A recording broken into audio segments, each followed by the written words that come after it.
El aire enrarecido de los Andes cortaba los pulmones como una navaja invisible. El sol no calentaba, quemaba, pero allí, entre las piedras sagradas del Capac Ñan y los susurros del lago Titicaca, nació una leyenda.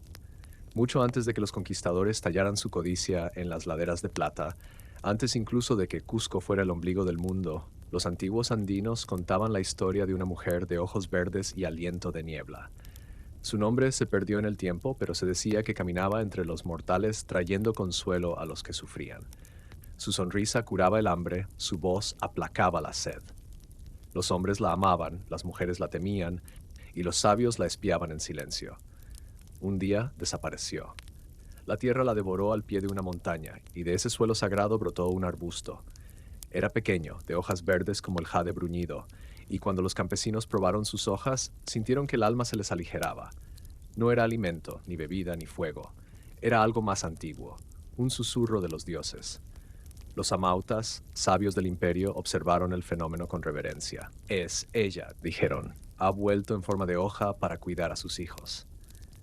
Desde entonces, la coca no fue solo una planta, fue un vínculo directo con lo divino. Los sacerdotes ofrecían sus hojas al sol en los altares como si hablaran con intimismo. Los guerreros la masticaban antes de la batalla, no por valor, sino para que el corazón no olvidara a qué Dios servía. Incluso el propio Inca, descendiente del sol, se llevaba un puñado al paladar antes de hablar con los espíritus. Pero no era para todos. No, la coca era privilegio de los elegidos. Quien la masticaba sin permiso era como quien profanaba un templo. Porque cada hoja llevaba el aliento de los dioses, y los dioses no toleraban el descuido. Así comenzó su culto. No como un vicio, no como un producto, sino como un legado sagrado, una herencia espiritual más poderosa que el oro y más duradera que cualquier imperio. Allí, en los templos y en las mochilas de los chasquis, entre las plegarias al amanecer y los sacrificios al fuego, nació el verdadero reino de la coca. Un reino que no terminó cuando cayeron los muros de Sacsayhuamán, ni cuando Pizarro levantó su cruz de acero, porque lo divino, cuando echa raíces en la tierra, nunca muere, solo cambia de forma. En el corazón del imperio inca, cada hoja de coca era un verso en el idioma de los dioses. No se recogía con prisas ni se guardaba con descuido. Era tocada solo con manos limpias, ofrecida en silencio a los altares y compartida en círculos de respeto. Si una hoja caía al suelo, se recogía como si se tratara de un objeto sagrado, porque lo era. La coca no solo calmaba el hambre y la fatiga, era un canal directo entre el cuerpo y el espíritu. El Inca, hijo del sol, cabeza divina y humana del Tahuantinsuyo, ordenaba ceremonias donde la hoja era el centro del rito. En los templos de Cusco, entre muros de piedra que aún desafían a los siglos, los sacerdotes lanzaban hojas al aire en las 4 direcciones del mundo. Así se llamaba al viento, a la tierra, a los espíritus, al tiempo. Había coca en las tumbas reales junto a las momias de los antiguos gobernantes, como si incluso en la muerte necesitaran ese puente entre mundos. Había coca en los jardines sagrados del Coricancha, esculpida en oro, como símbolo de fertilidad y poder. Y había coca en las manos del Villac, el gran sacerdote, que no osaba hablar con los dioses sin masticarla primero. La hoja se volvía profecía cuando se arrojaba al fuego del sacrificio. Se volvía medicina cuando se aplicaba sobre la piel. Se volvía guía cuando se arrojaba en los caminos antes de emprender un viaje. Nadie cruzaba la cordillera sin pedirle permiso a la montaña con una ofrenda de coca. Era también una especie de contraseña espiritual. En las celebraciones del equinoccio, cuando el pueblo se reunía a purificarse en el río, hasta los muertos recibían su porción. Las momias de los incas eran sacadas de sus cámaras y sentadas en tronos, y se les ofrecía alimento, bebida y hojas de coca, como si siguieran gobernando desde el más allá. Solo los dignos podían usarla. Sacerdotes, nobles, guerreros y aquellos que tenían una tarea sagrada. No era adorno ni adicción, era ritual. El simple acto de llevarla en la boca elevaba al portador, recordándole que estaba en conexión con lo eterno. Porque en los Andes, donde los cóndores vuelan más alto que las nubes, la coca no era una planta, era una promesa. El amanecer en los Andes no era para los débiles. La luz no surgía lentamente como en las tierras bajas, irrumpía con una claridad feroz que atravesaba la niebla y teñía las montañas de oro y escarlata. En esas alturas donde el aire es escaso y cada paso exige voluntad, la vida seguía su curso impulsada por una energía casi milagrosa, la hoja de coca. Desde las primeras sombras del día, un joven chasqui, mensajero imperial, amarraba las sandalias a sus pies. Se cruzaba el chuspa, la pequeña bolsa tejida que colgaba de su cintura, y tomaba un puñado de hojas de coca. Las aplastaba con sus dedos, las llevaba a la boca y masticaba con un ritmo casi ritual. Un sabor amargo, terroso, se esparcía por su lengua. No era un gusto agradable, pero era poder. En pocos minutos, el cansancio de los días anteriores se disipaba como si el cuerpo recordara que aún quedaba camino por andar. A su lado, en la pequeña Tambó, una estación de descanso a lo largo de los caminos reales, otro mensajero ya había partido al alba.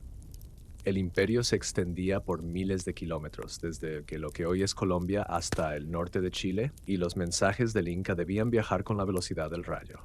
Para eso estaban los chasquis, corredores incansables que, como eslabones de una cadena humana, transportaban noticias, órdenes, quipus e incluso pescado fresco desde la costa hasta el altiplano, todo gracias al aliento sostenido por la coca.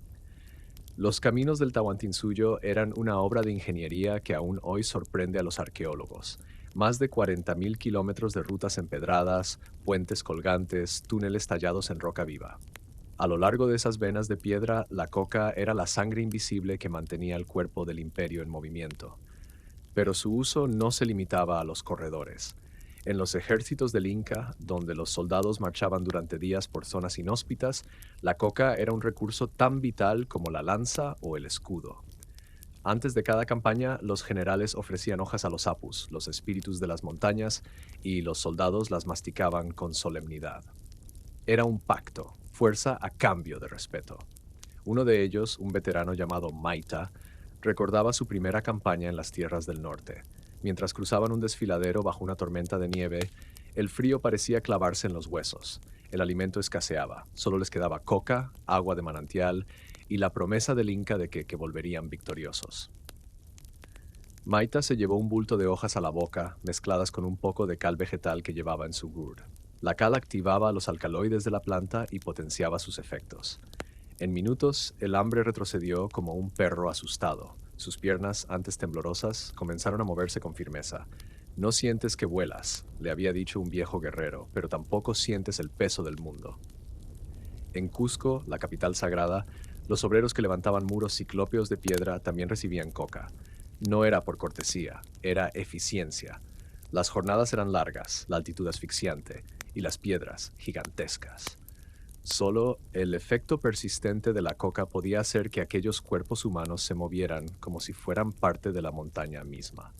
El gobierno central proveía hojas secas desde los cocales, plantaciones ubicadas en las regiones más húmedas de la selva alta, que llegaban en caravanas de llamas, envueltas en sacos tejidos con fibras de agave.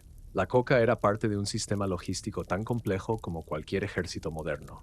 En cada depósito del imperio acá se almacenaban alimentos como quinoa, maíz, carne seca y, por supuesto, hojas de coca. Cada comunidad sabía cuánta coca debía ofrecer en tributo y cuánta podía conservar para su uso local.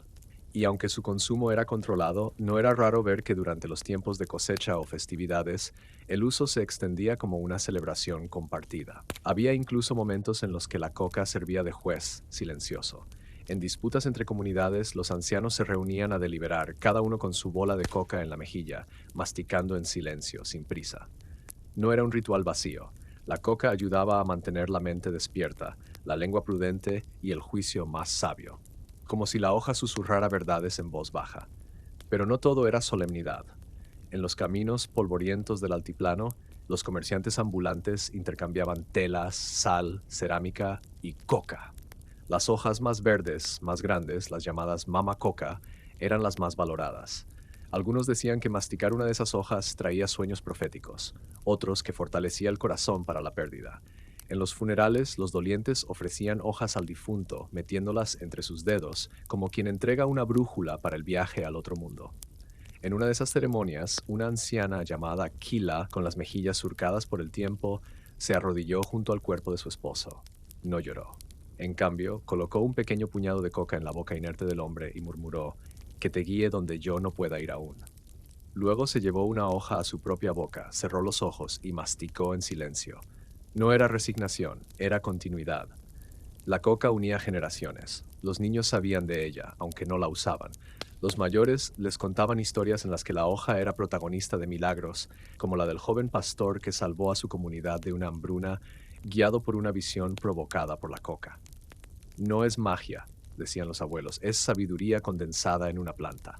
Y tal vez tenían razón, porque mientras en otras partes del mundo los imperios colapsaban por exceso, guerra o corrupción, el Tahuantinsuyo funcionaba como un engranaje bien aceitado. Una razón, no la única, pero sí vital, era esa pequeña hoja verde transportada en miles de bocas, cargada en mochilas de cuero, ofrecida al cielo, consumida con respeto. La coca no solo daba energía, daba identidad. En las noches sin luna, cuando las estrellas caían como cenizas sobre las montañas, los chasquis seguían corriendo. En sus mejillas una hoja, en sus piernas la fuerza del imperio, y en sus corazones la certeza de que mientras la coca siguiera creciendo, el mundo seguía girando. El aire en Cajamarca tenía un olor distinto aquella mañana. No era el aroma del maíz cocido ni de la tierra húmeda, sino una mezcla de incienso español y miedo contenido. En el centro de la plaza, bajo un sol que parecía observarlo todo con indiferencia, el último gran inca esperaba. Atahualpa, heredero del linaje solar, había llegado con dignidad imperial. Su litera de oro brillaba como un espejo de los dioses. Iba acompañado de cientos de nobles, músicos, danzantes y guerreros desarmados, porque él, hijo del sol, no temía a los hombres blancos de armadura. Según sus consejeros, aquellos visitantes barbudos no eran amenazas, sino emisarios de tierras lejanas, quizás incluso dioses. Pero los dioses no traen pólvora. Los cronistas españoles escribirían más tarde que Atahualpa llegó soberbio, que escupió la Biblia que le ofrecieron, que provocó su propio final. Pero las hojas que llevaba en su chuspa, su bolsa de coca, cuentan otra historia. Antes de descender de su trono portátil, Atahualpa metió una hoja en su boca. No lo hizo por costumbre ni por hambre. Lo hizo por lo mismo que hacían los sacerdotes antes de hablar con los espíritus, por lo mismo que hacían los soldados antes de la batalla, para mantenerse firme, lúcido, conectado a sus ancestros. Sabía que algo estaba por cambiar. La coca, en ese momento, no era solo una ayuda, era su único aliado. Pizarro ya había dispuesto la trampa. Los arcabuces estaban cargados. Los caballos, animales que jamás habían pisado suelo andino, resoplaban con ansiedad. Y en cuanto el intérprete exigió que Atahualpa aceptara al rey de Castilla como su superior, la violencia estalló. Fue una masacre. Los soldados españoles, armados con acero y ambición, atacaron sin piedad. Los tambores dejaron de sonar, los nobles fueron asesinados, los danzantes silenciados. La litera de Atahualpa cayó al suelo. El inca fue capturado, arrastrado, despojado de sus ropas imperiales, pero no de su bolsa de coca. Durante su cautiverio, Atahualpa no lloró, no imploró, esperó. Cada día recibía alimento limitado y vigilancia constante, pero aún conservaba su chuspa. En ella seguía guardando hojas que sus sirvientes le traían a escondidas, como si aquellas hojas pudieran contener no solo su fuerza, sino la memoria entera de un imperio. Los españoles estaban desconcertados. Aquel prisionero no se quebraba, hablaba con calma, negociaba como un comerciante experto. Prometió un cuarto lleno de oro y 2 más de plata si lo liberaban, y cumplió. Desde todos los rincones del Tahuantinsuyo llegaron ofrendas, estatuas, cálices, adornos, incluso los jardines sagrados del Coricancha, donde la coca dorada decoraba el Templo del Sol, fueron saqueados para cumplir el rescate. Pero el oro no compra la palabra de un conquistador. Mientras se fundían las joyas y se embarcaban los tesoros rumbo a España, Atahualpa esperaba su libertad. En su celda seguía masticando coca. No por energía esta vez, sino por dignidad. Cada hoja era un recuerdo de lo que era, un escudo contra la humillación. Fue en una de esas noches frías, cuando ya sabía lo inevitable, que Atahualpa pidió ver a los sacerdotes. Le ofrecieron el bautismo como condición para evitar ser quemado vivo. Aceptó, quizás no por fe cristiana, sino por respeto a su cuerpo, que debía volver a la tierra. Prefería la muerte por estrangulamiento a convertirse en cenizas. Para un hijo del sol, el cuerpo era un templo. Antes de que lo llevaran al patíbulo, pidió coca. No lo hizo en voz alta, ni con exigencias. Simplemente extendió la mano a uno de sus leales, que entendió el gesto. Le ofreció un pequeño bulto. Atahualpa lo abrió, eligió 3 hojas, las llevó a su boca y masticó lentamente, mirando al cielo. El silencio en la plaza era espeso. Los españoles observaban con ansiedad. Los indígenas con horror. Atahualpa cerró los ojos y respiró profundo. No había miedo, solo una amarga resignación que se disolvía entre dientes. En ese último sorbo de amargura vegetal, Atahualpa no era un prisionero. Era el Inca, el último, el puente entre el mundo antiguo y el abismo que venía. Cuando su cuerpo cayó, las hojas en su mejilla seguían allí. Tras la ejecución, la coca no desapareció, pero cambió de manos y de sentido. Los españoles la despreciaron al principio. Costumbre de indios decían, barbarie vegetal. Pero cuando comenzaron a explotar las minas de plata en Potosí a más de 4.000 metros de altura, descubrieron que los trabajadores indígenas no podían rendir sin coca. Les aliviaba el hambre, el agotamiento, la desesperación. La permitieron entonces, pero no como sagrado, sino como herramienta. Se convirtió en un negocio. Se establecieron impuestos, se expandieron los cocales. Incluso la iglesia recibió su parte, un diezmo en hojas de coca. Irónico. Lo que fue considerado paganismo se convirtió en fuente de financiamiento para la evangelización. Aquel último sorbo de Atahualpa no detuvo la conquista, pero tampoco se olvidó. Cada indígena que mascaba coca en silencio, cada minero que escupía su bollo al final del turno, cada anciano que enseñaba a su nieto cómo respetar la hoja, mantenía viva una memoria. La coca, ahora manoseada por comerciantes, sacerdotes y burócratas, seguía siendo para los que sabían mirar más allá. No era droga, ni moneda, era identidad. Y así, en cada rincón del nuevo virreinato, donde la cruz reemplazó al sol y el quechua fue silenciado por el castellano, aún quedaba una resistencia sutil. Una hoja verde en una boca curtida por el viento como un acto de fidelidad ancestral. El imperio había caído, pero la coca, fiel a su origen, seguía en pie. Cuando los españoles tomaron control de los Andes, no sabían exactamente qué habían conquistado. Buscaban oro y plata, y de hecho los hallaron en cantidades que rozaban lo mítico para cualquier europeo de la época. Pero había algo más, algo que no brillaba, pero que sostenía a un imperio entero. Una hoja verde, pequeña, amarga, la coca. Inicialmente los conquistadores despreciaron la coca, la veían como superstición indígena, símbolo de paganismo, e intentaron erradicarla. Los sacerdotes recién llegados denunciaban su uso como ídolo en forma de hoja, y en sus sermones amenazaban con el infierno a quienes la masticaran. Pero los indígenas continuaban, en silencio, a la sombra. Todo empezó a cambiar en Potosí. En las minas de esa ciudad, situadas a más de 4.000 metros de altitud, los españoles impusieron trabajo forzado a miles de indígenas. Cada hombre debía internarse en galerías estrechas y excavar plata por horas, días, años.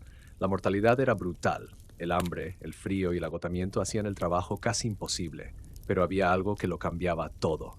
Los indígenas mascaban hojas de coca para resistir la fatiga, el hambre y el dolor. Fue entonces cuando los españoles comprendieron el valor de la planta, no como símbolo sagrado, sino como herramienta de producción. Permitieron, y luego incentivaron, su uso en las minas. Un administrador español escribió alguna vez: «Es mejor que mastiquen, pues trabajan más y piden menos comida». No era compasión, era cálculo. La coca comenzó a ser distribuida regularmente entre los trabajadores, una porción por jornada, una rutina sistematizada. La economía colonial pronto encontró en la hoja un nuevo oro verde. Surgieron impuestos, se imponía un tributo del 5% sobre toda la cosecha de coca, además de un 10% adicional para la iglesia. Así es, aquella misma iglesia que antes maldecía la planta, ahora la aceptaba con gusto, siempre que hubiera beneficios. En nombre de Dios, el diezmo llegaba a manos del clero. Con él se sostenían iglesias, misiones y sacerdotes. En nombre del rey, la corona recolectaba su parte para financiar guerras en Europa, y los indígenas seguían masticando, no para enriquecerse, sino para sobrevivir. Las plantaciones de coca, las llamadas cocales, se multiplicaron. Antes controladas por sacerdotes y nobles incas, ahora pertenecían a encomenderos españoles que las explotaban con la misma lógica brutal que las minas. Aún así, la coca conservó parte de su alma. Seguía usándose en ceremonias indígenas, aunque en secreto, en funerales, aniversarios, rituales de curación. Seguía siendo mascada por arrieros que cruzaban los Andes cargados de plata. Con el tiempo, los propios españoles comenzaron a probarla, tal vez por curiosidad, o por agotamiento, o desesperación. En la ciudad de La Paz se volvió común que los vecinos tomaran elixires o extractos de coca como digestivos, especialmente después de comidas copiosas. Coca en infusión, decían. A los bebés se les daba leche mezclada con jugo de coca para tratar diarreas. Las mujeres aplicaban hojas masticadas sobre heridas. Se usaba como expectorante contra resfriados y como analgésico para dolores articulares. Incluso los curas que antes la condenaban comenzaron a verla con otros ojos. Es obra de Dios que el indio no se nos muera tan rápido, murmuraba un fraile entre tragos de vino. Así, sin admitirlo del todo, la iglesia hizo de la hoja sagrada una aliada silenciosa. En la penumbra de un confesionario, un joven indígena preguntó a un sacerdote: «¿Puedo seguir masticando, padre, si es para trabajar?». Y el viejo español, cansado de intentar moldear un mundo que no entendía, respondió: «Si trabajas más, mastica, hijo». La coca, ya domesticada por el sistema colonial, se volvió mercancía, pero nunca dejó de ser sagrada para quienes sabían mirar más allá del lucro. Por cada hoja vendida en el mercado, otra era ofrecida en silencio a las montañas. Por cada carga entregada a un cura o a un recaudador, otra se guardaba para el ritual. Y así, la planta de los dioses andinos pasó a servir a dos señores, el rey y el clero. Pero no olvidó al tercero, el pueblo. La madrugada caía fría sobre el altiplano boliviano. Una fila de hombres se alistaba para el viaje. Llevaban ponchos de lana gruesa, hojotas de cuero gastadas y sobre sus espaldas fardos de 100 libras atados con sogas de maguey. A su lado los burros resoplaban bajo la carga. Ninguno hablaba mucho, no hacía falta. Cada uno sacó su chuspa, tomó un puñado de hojas de coca y comenzó a masticar. Un ritual íntimo, personal, como una oración sin palabras. Desde tiempos coloniales hasta bien entrado el siglo XX, los indígenas de los Andes usaron la coca como su única fuente constante de resistencia física y emocional. No solo para aliviar el hambre, sino para sobrellevar el peso de un sistema que nunca los soltaba. Un típico cargador andino mascaba coca durante toda la jornada, renovando su bolo cada 40 o 50 minutos. No porque fuese una moda, sino porque era necesario. Recorrían largas distancias, trepaban cerros escarpados, cruzaban pantanos, todo bajo condiciones climáticas extremas. Comían poco, a veces solo una papilla de quinoa o maíz tostado, pero la coca les daba lo que el alimento no podía. Una y otra vez, los cronistas europeos repetían la misma frase: «No entiendo cómo no se detienen». La clave estaba en la mejilla. Cada indígena llevaba consigo una pequeña calabaza perforada, llamada poporo, que contenía una sustancia alcalina para activar los principios de la hoja. Podía ser cal hecha con cenizas de vegetales, huesos calcinados, papa quemada o conchas marinas molidas. Con un palillo de madera mojado, colocaban un poco de este polvo sobre la coca en la boca, produciendo una mezcla que aceleraba su efecto. No se tragaba la hoja, se mascaba, se dejaba en la mejilla como una reserva de energía constante. La coca era usada en rituales funerarios, bodas y también como ofrenda antes de cruzar montañas o abrir caminos. Si un viaje era particularmente difícil, el cargador lanzaba hojas al viento, bises, o colocaba una piedra en una pacheta, morro de piedras acumuladas en los pasos altos, para agradecer a los espíritus. Allí también arrojaban las hojas mascadas como tributo. La coca era resistencia, literal y simbólica. Había indígenas que podían pasar 3 o 4 días trabajando sin comer. Incluso algunos aguantaban 8 o 10 días sin dormir, siempre que tuvieran coca para masticar. Los europeos no creían esos relatos hasta que los veían con sus propios ojos. Los españoles los habían sometido. La corona les había quitado sus tierras, la iglesia, sus dioses. Pero nadie pudo quitarles la hoja. En las aldeas más pobres, los mercados locales ofrecían hojas de coca como el producto más demandado. Más que el maíz, más que el ají, más que la sal. Las hojas se pesaban con balanzas rudimentarias, platos de calabaza y piedras como contrapeso. Y quien no podía pagar, ofrecía trabajo a cambio. Incluso en las ciudades coloniales, como La Paz, se usaba coca en preparados medicinales. Se ofrecía como digestivo en boticas, se utilizaba en forma de cataplasmas para calmar el dolor. En las zonas rurales, las madres ponían hojas mascadas en las heridas de sus hijos o las pasaban de boca en boca para aliviar a los bebés con cólicos. Era ciencia ancestral, pero funcionaba. Y aún así, la mirada oficial seguía llena de desprecio. Para las élites, la coca era sucia, indígena, primitiva.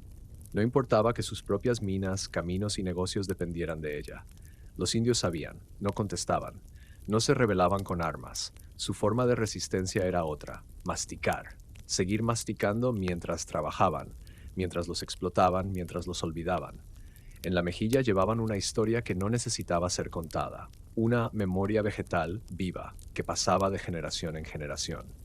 En algunas noches, después de una larga jornada, los cargadores se reunían alrededor de una fogata. No hablaban mucho, solo mascaban. El crujido del fuego, el viento que bajaba de la montaña y ese murmullo de hojas eran la banda sonora de una cultura que se negaba a desaparecer. Aún hoy, en comunidades quechuas y aymaras del altiplano, la coca sigue viva, no como adicción, sino como vínculo, no como escape, sino como raíz. Porque a pesar de siglos de imposiciones, conversiones forzadas y despojos, la hoja en la mejilla sigue diciendo lo mismo: estoy aquí, no me han vencido. A primera vista parecía un jardín, pequeños arbustos de hojas verdes, perfectamente alineados sobre terrazas escalonadas. El aire era húmedo, el suelo oscuro y fértil, y el silencio solo se interrumpía por el zumbido de insectos y el canto de los pájaros. Pero aquello no era un simple cultivo, era un laboratorio viviente, una fábrica de resistencia, un altar de sabiduría botánica. Los incas desarrollaron el cultivo de la coca con una precisión casi científica. No se sembraba en cualquier lugar ni de cualquier forma. Las plantas crecían en las laderas orientales de los Andes, desde el estrecho de Magallanes hasta el Caribe, entre los 1500 y los 6000 pies de altitud. Clima húmedo, temperatura constante, suelo bien drenado. Todo debía ser exacto. Era conocimiento ancestral, pasado de boca en boca, de generación en generación. Las semillas se plantaban durante la estación de lluvias, entre octubre y junio. Cuando los brotes alcanzaban los 45 centímetros, se trasplantaban a terrazas permanentes construidas con piedra. Cada planta era cuidada con esmero, no por romanticismo, sino porque los resultados dependían de cada detalle. El cocal no era un lugar rústico ni desordenado. Era un ecosistema diseñado para producir hojas de alta calidad con máximo contenido de alcaloides. La planta florecía por primera vez al segundo año de vida, con pequeñas flores blancas que duraban de 3 a 6 días. Luego, las hojas se cosechaban 3 a 5 veces por año. Las mujeres eran las encargadas de la cosecha. Recogían las hojas una a una con las manos y las depositaban en sus delantales. Era una labor paciente, casi ceremoniosa. Luego los hombres tomaban esas hojas, las ponían en sacos y las llevaban a los patios de secado. Allí, en patios pavimentados con piedras lisas previamente calentadas por el sol, se extendían las hojas en capas delgadas. Durante 3 o 4 horas, bajo vigilancia constante, se removían con rastrillos de madera. Si amenazaba lluvia, los hombres corrían a cubrirlas o a trasladarlas a los cobertizos cercanos. El secado era clave. Cualquier error arruinaba la cosecha. Una vez secas, las hojas se prensaban en fardos de 25 libras, envueltos en telas rústicas. 3 de estos fardos se ataban con cortezas de plátano y se envolvían en lonas impermeables para ser transportados por mulas a lo largo de los Andes hasta los almacenes costeros. De allí saldrían hacia los mercados, las minas o incluso más tarde hacia Europa. Pero había algo más. En medio de esos cultivos, dispersos por valles húmedos y terrazas montañosas, trabajaban familias enteras. Los hombres araban la tierra, las mujeres cosechaban, los niños aprendían. No era esclavitud, era tradición. Incluso en tiempos coloniales, muchos indígenas seguían manteniendo pequeños cocales familiares junto a sus cultivos de maíz y papa. A medida que la demanda creció, primero por las minas, luego por el comercio, surgieron los grandes cocales comerciales. Muchos estaban bajo control de encomenderos o empresas locales. Otros eran arrendados a indígenas que cultivaban para terceros. Pero incluso en esos grandes cultivos, el conocimiento técnico ancestral seguía intacto. Sabían cuándo sembrar y cuándo no. Sabían qué tierra servía y cuál agotaba la planta. Sabían cuándo una hoja era buena y cuándo debía desecharse. El contenido de alcaloides, y por tanto su potencia, aumentaba con los años, alcanzando su punto máximo alrededor de los 10 años de edad de la planta y comenzaba a disminuir después de los 20. Aún así, las plantas seguían siendo productivas hasta los 40 o 50 años. Cada variedad tenía su nombre, su forma, su carácter. Algunas producían hojas pequeñas y fuertes, otras grandes y suaves. Cada zona tenía su preferida, cada mercado su estándar. Lo que los antiguos sabían por experiencia, los europeos intentarían descifrar siglos después con microscopios y balanzas. Pero ahí, entre la niebla andina y los cultivos organizados como libros abiertos, estaba la sabiduría. No era raro ver, al borde de un cocal, a un anciano sentado sobre una piedra, masticando coca y observando las plantas. No hacía nada, solo miraba. Pero sabía exactamente cuándo llegaría la floración. Sabía qué hoja traería buen efecto y cuál no. Sabía, como lo sabían sus abuelos y los abuelos de sus abuelos, que esas plantas no eran simples arbustos, eran historia viva. La primera vez que un puñado de hojas de coca cruzó el Atlántico, no lo hizo en cofres de oro ni en sacos de plata. Viajó como curiosidad botánica, entre otras rarezas del Nuevo Mundo. No era el botín más brillante, pero acabaría despertando la fascinación de científicos, médicos y exploradores europeos por más de 3 siglos. El primer estudio científico sobre la coca en Europa fue realizado en 1565 por Nicolás Monardes, un médico sevillano que nunca pisó América. Basó su investigación en hojas secas traídas de Perú y en las descripciones del cronista Pedro Cieza de León. Monardes concluyó que los indígenas no podían trabajar sin ella y que aliviaba el hambre y el cansancio. Esta publicación, traducida al latín por Carolus Clusius, se considera la primera referencia botánica europea sobre la coca. Durante los siglos siguientes, el interés persistió, aunque con altibajos. Exploradores como Alexander von Humboldt, Antonio Raimondi y Joseph de Jussieu describieron el uso tradicional de la coca y enviaron muestras a Europa para su análisis. En Francia, el botánico Antoine de Jussieu examinó las hojas traídas por su hermano desde Sudamérica y quedó intrigado por sus propiedades. Pero el verdadero salto ocurrió en el siglo XIX. En 1859, el químico alemán Albert Niemann aisló por primera vez el alcaloide activo de la hoja y lo llamó cocaína. Lo logró en el laboratorio de Friedrich Wöhler, utilizando hojas secas importadas por el explorador Karl Scherzer. Niemann describió su sabor amargo y su capacidad para entumecer la lengua. Era el inicio de una nueva era. A partir de entonces, se multiplicaron los estudios. Wackenroder identificó un tanino, Johnston un aceite volátil, Geydicke una sustancia resinosa que llamó eritroxilina, y Lossen descubrió que al calentar la cocaína con ácido clorhídrico se obtenía benzoato de etilo y un nuevo compuesto, la eggonina. El rompecabezas químico era complejo, pero fascinante. Mientras tanto, en Francia, un personaje singular estaba construyendo su propio reino de hojas. Angelo Mariani. Farmacéutico de Neuilly, Mariani cultivaba miles de plantas de coca en invernaderos y desarrolló un elixir que combinaba vino de Burdeos con extracto de coca, el famoso Vin Mariani. Fue un éxito entre intelectuales, artistas y hasta papas. León XIII le otorgó una medalla de oro por su aportación al bienestar humano y se decía que llevaba una petaca con el tónico durante sus viajes. A pesar del entusiasmo, no todos estaban convencidos. En 1876, el médico británico Dowdeswell publicó en The Lancet que la coca no producía ningún efecto, ni siquiera leve euforia. Lo consideró poco más que un placebo. Pero su colega Robert Christison, médico de la reina Victoria, experimentó con la coca personalmente y reportó lo contrario. Caminó largas distancias sin fatiga y con un estado de ligereza inusual. La controversia crecía. Al otro lado del océano, los laboratorios estadounidenses comenzaron a interesarse por la cocaína como potencial anestésico. Fue Karl Koller, en Viena, quien en 1884 descubrió su utilidad como anestesia local para operaciones oftalmológicas. Realizó sus primeros ensayos en animales y humanos, demostrando que la cocaína podía adormecer zonas sin afectar la conciencia. Su descubrimiento revolucionó la cirugía menor. Freud también se interesó por la cocaína en esa misma época. La estudió como sustituto de la morfina y como posible antidepresivo. Aunque subestimó sus efectos adictivos, su entusiasmo sirvió para posicionar la cocaína como una sustancia médica legítima durante las siguientes décadas. Y sin embargo, mientras en Europa y América del Norte se desataba la fiebre científica, los pueblos andinos seguían mascando sus hojas con la misma calma milenaria. Para ellos no se trataba de alcaloides ni de farmacología, era ritual, era herencia. El enigma entonces no era solo químico, era cultural.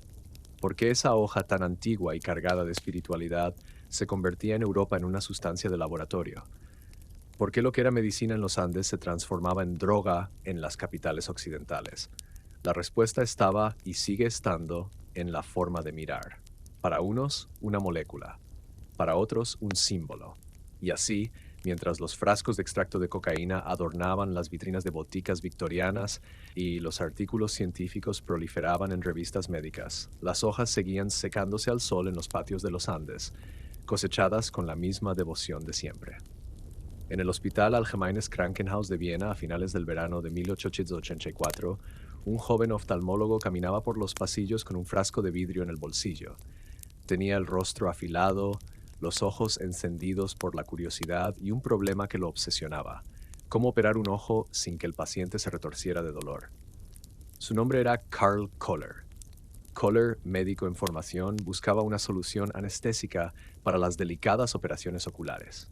Los métodos disponibles, éter, cloroformo, morfina, no eran lo suficientemente precisos. Dormían al paciente, pero no bloqueaban el dolor local con la precisión que requería una cirugía oftálmica.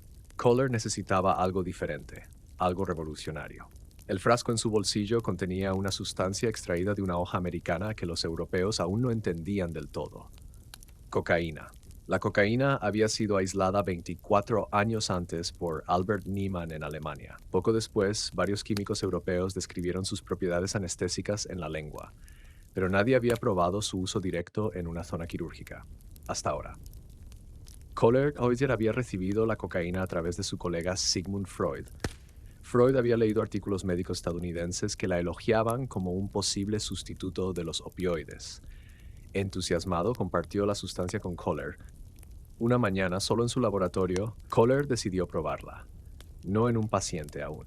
Primero, en sí mismo. Aplicó unas gotas de solución de cocaína en su lengua. Inmediatamente notó el efecto: insensibilidad.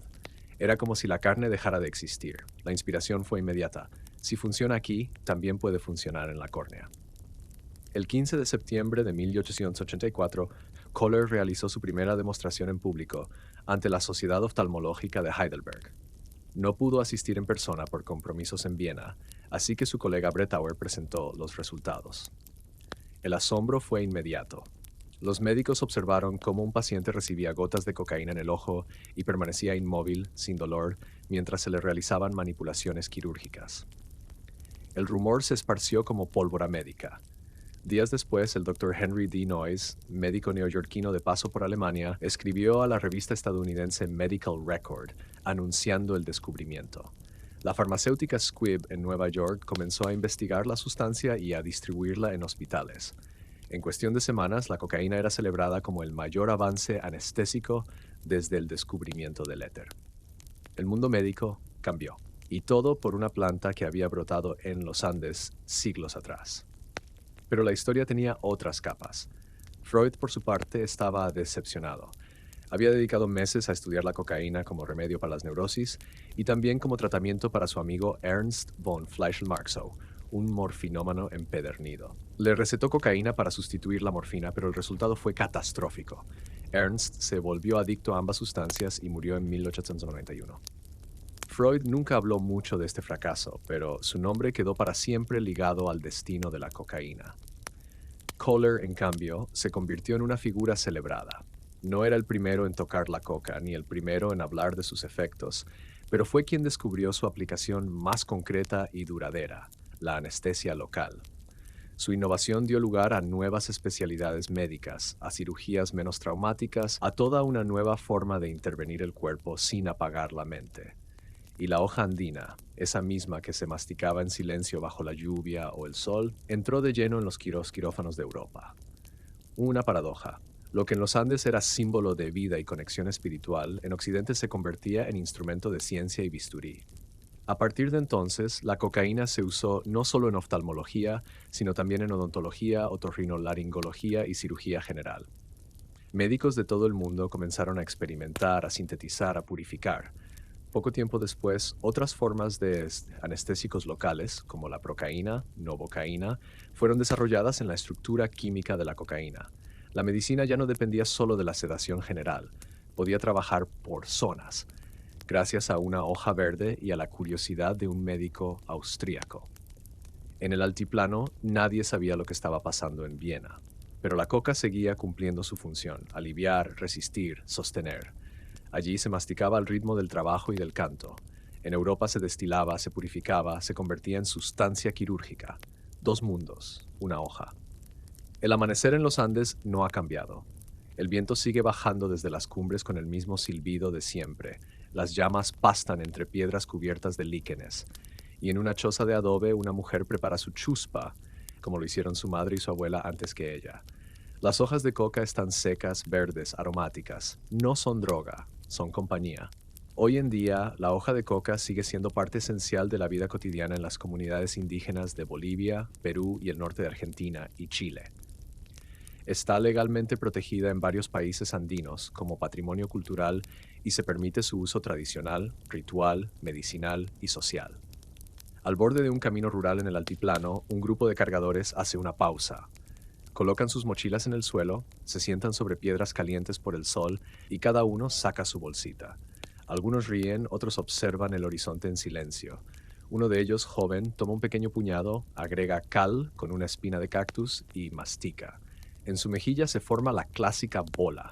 El gesto es antiguo, milenario, más fuerte que cualquier frontera. La ciencia moderna ha confirmado que la hoja de coca contiene alcaloides que estimulan el sistema nervioso, suprimen el hambre y aumentan la resistencia física.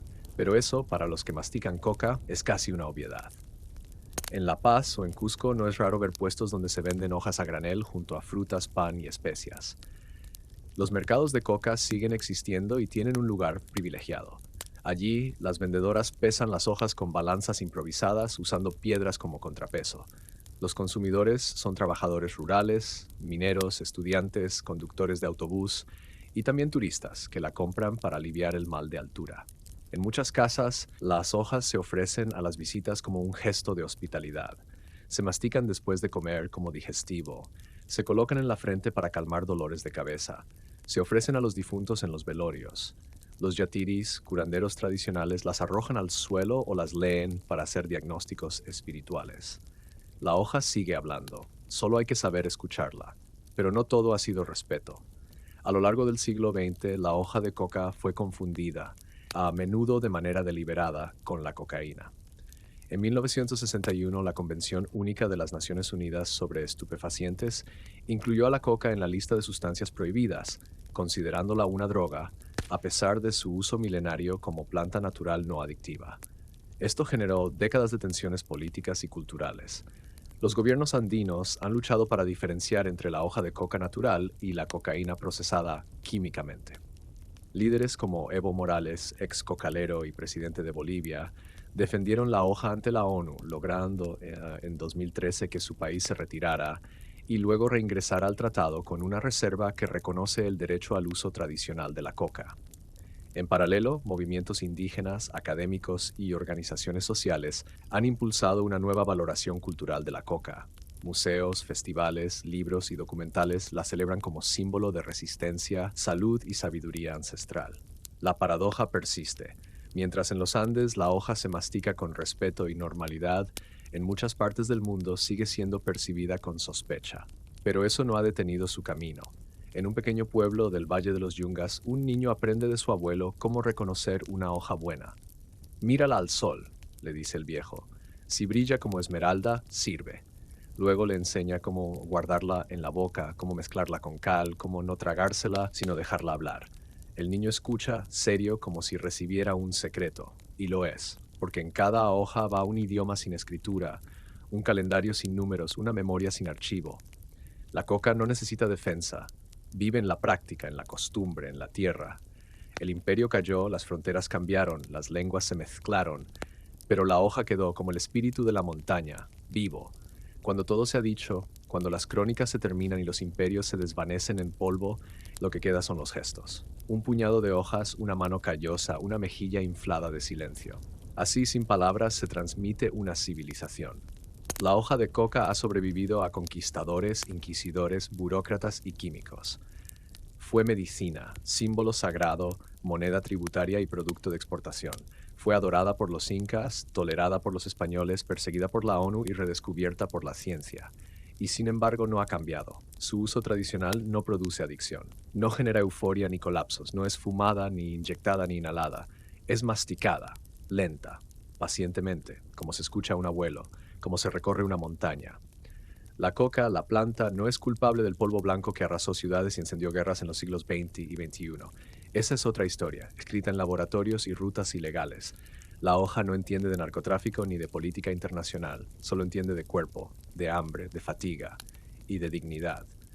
Hoy, millones de personas en los Andes siguen usando la coca como lo hacían sus ancestros, para trabajar, para pensar, para curar, para honrar a los muertos.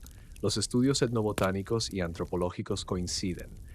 Es una de las plantas culturalmente más relevantes del continente sudamericano. En los museos del mundo, la coca aparece a veces bajo vitrinas, empaquetada, seca, explicada en latín. Pero su verdadero hogar está en la boca de un campesino, en el mercado de un pueblo, en el bolsillo de un cargador que sube la montaña al amanecer.